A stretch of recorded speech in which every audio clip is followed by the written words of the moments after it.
Rahasia sukses orang Korea Selatan ternyata berasal dari kemampuannya dalam membaca situasi dan kondisi. Halo semuanya, nama saya Michael. Selamat datang di channel saya, Sikutu Buku. Kali ini saya akan bahas buku The Power of Nunchi karya Yoon Hee-hong. Sebelum kita mulai, buat kalian yang mau support channel ini agar terus berkarya, caranya gampang banget. Kalian cukup klik subscribe dan nyalakan loncengnya. Dukungan kalian membantu banget supaya kita bisa rutin posting dan bersama-sama belajar di channel ini. Buku ini membahas rahasia kebahagiaan dan kesuksesan dari orang Korea.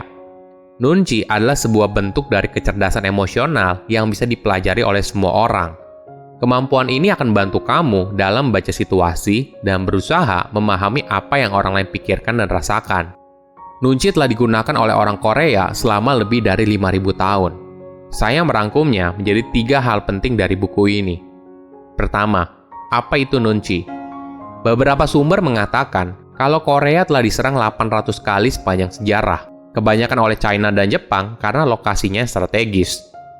Lebih dari 70 tahun yang lalu, setelah Perang Korea, Korea Selatan merupakan salah satu negara termiskin di dunia, bahkan lebih miskin daripada mayoritas negara sub-Sahara di Afrika.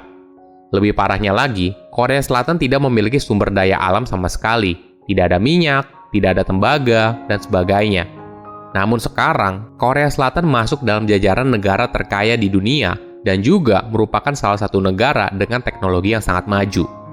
Korea Selatan merupakan salah satu negara yang memproduksi semikonduktor dan smartphone terbesar di dunia. Apa rahasianya? Ternyata terletak pada Nunchi. Bahkan beberapa orang mengatakan kalau Nunchi adalah bagaimana orang Korea Selatan mampu membaca pikiran orang lain. Tentu saja hal ini terlalu berlebihan. Nunchi adalah soft skill yang bertujuan untuk mengukur pikiran, perasaan, dan kebutuhan orang lain untuk meningkatkan hubungan kalian berdua melalui kepercayaan, harmoni, dan kerjasama yang lebih mendalam. Nunchi adalah bagian dari kehidupan sehari-hari di Korea Selatan dan diajarkan oleh orang tua kepada anaknya. Anak di Korea Selatan mulai belajar soal Nunchi ketika mereka masih sangat muda, bahkan ketika berumur 3 tahun.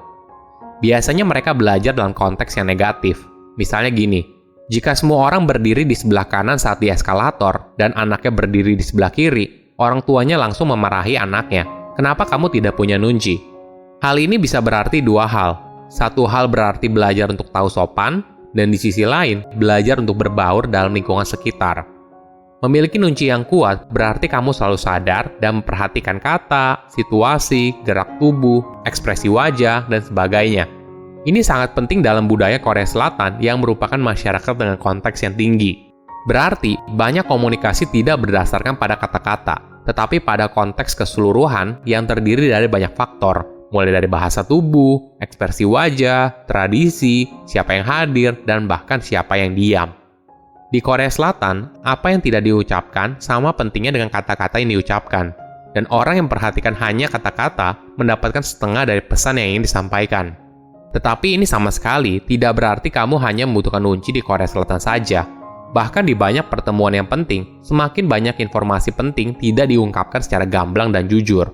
Kalau sudah begitu, kepekaan Nunchimu pasti akan sangat membantu dalam situasi tersebut. Kedua, kenapa Nunchi penting? Apakah kamu pernah penasaran kenapa temanmu sepertinya punya keahlian dalam bergaul dan bisa mencairkan suasana?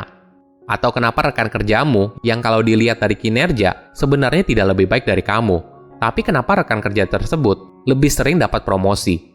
Ternyata, benang merah dari orang tersebut adalah soft skill yang disebut sebagai Nunchi. Ini merupakan salah satu keahlian yang bisa membantu kamu dalam kehidupan di masyarakat. Menariknya, orang Korea Selatan tidak berkata kalau kamu punya Nunchi yang bagus, tapi kamu punya Nunchi yang cepat. Artinya, kamu adalah orang yang tanggap dalam proses perubahan informasi sosial yang dinamis. Kelebihannya, mereka akan lebih mudah berbaur dan berhubungan dengan orang lain. Selain itu, mereka juga tidak akan terlihat tidak tahu apa-apa atau kelihatan tidak kompeten. Jika kamu punya Nunchi yang cepat, kamu akan tahu kapan kamu harus bicara, kapan kamu harus diam, dan sebagainya. Intinya, kamu akan berusaha agar tidak menyinggung perasaan orang lain. Menariknya, Nunchi bisa dipelajari. Namun tentu saja, keahlian ini tidak bisa dipelajari dalam semalam. Ini adalah latihan yang harus dijalankan terus-menerus. Ada yang menarik dari sistem edukasi di Korea Selatan. Yun bercerita, saat dia sekolah dulu, murid tidak diberikan kesempatan untuk bertanya di kelas.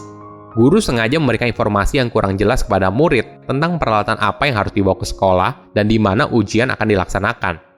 Semua misteri ini bertujuan untuk melatih Nunci sebagai bagian dari pendidikan. Melalui latihan ini, murid dipaksa harus peka dengan sekelilingnya dan tentunya akan membantu mereka di masa depan. Salah satu contohnya yaitu membaca situasi. Misalnya, kamu baru saja masuk di tempat kerja yang baru. Lalu, kamu diundang dalam acara pesta kantor. Ketika kamu berada di sana, kamu melihat beberapa orang berkumpul dan sedang mengobrol. Di tengah percakapan, mereka semua lalu tertawa pada candaan yang sebenarnya tidak lucu. Namun candaan itu dilontarkan oleh seorang wanita yang lebih tua dan kamu tidak pernah lihat dia sebelumnya. Nah, apa yang kamu lakukan? Jika kamu punya nunci yang cepat, maka kamu pasti akan masuk dalam kumpulan tersebut dan ikut tertawa. Setelahnya, kamu akan mencari waktu untuk memperkenalkan dirimu di depan wanita tersebut. Ketiga, latihan nunci dalam kehidupan sehari-hari. Apakah kamu penasaran kenapa rekan kerja kamu yang kerjanya biasa aja tapi bisa cepat dapat promosi? Salah satunya mungkin karena dia memiliki nunci yang cepat. Ini adalah soft skill yang seharusnya kamu pelajari untuk bisa naik ke jenjang jabatan yang lebih tinggi. Kenapa begitu? Karena pada dasarnya, komunikasi di kantor bukanlah komunikasi yang 100% transparan, dan ternyata banyak hal yang tersirat. Oleh karena itu, kamu perlu peka untuk bisa membantu kamu naik jabatan yang lebih tinggi.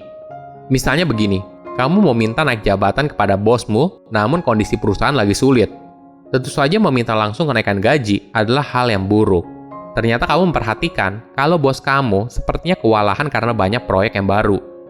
Bagaimana kalau kamu berinisiatif untuk mengajukan diri, mengambil tanggung jawab yang lebih besar, dan menjadi leader dalam beberapa proyek baru, sehingga beban pekerjaan bos kamu menjadi berkurang.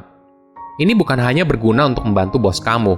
Di sisi lain, dia juga akan melihat kamu sebagai calon untuk naik jabatan yang potensial. Tips sederhana lainnya yaitu dengan melepaskan semua asumsi dan persepsi awal kamu. Dalam menilai seseorang atau situasi yang kamu hadapi, sebaiknya kamu harus melihat hal tersebut apa adanya tanpa memberikan asumsi di awal. Untuk bisa melakukan hal ini, maka kamu harus lebih banyak mendengar daripada berbicara. Ingat, kita punya 2 telinga dan 1 mulut. Artinya, kita harus mendengar 2 kali lebih banyak daripada waktu kita berbicara. Komunikasi yang kita alami seringkali tidak jelas. Itulah sebabnya, kamu butuh kepekaan dalam membaca hal yang tersirat untuk memahami maknanya secara keseluruhan. Silahkan komen di kolom komentar pelajaran apa yang kalian dapat ketika baca buku ini. Selain itu, komen juga mau buku apa lagi yang saya review di video berikutnya. Saya undur diri, jangan lupa subscribe channel YouTube Sikutu Buku. Bye-bye.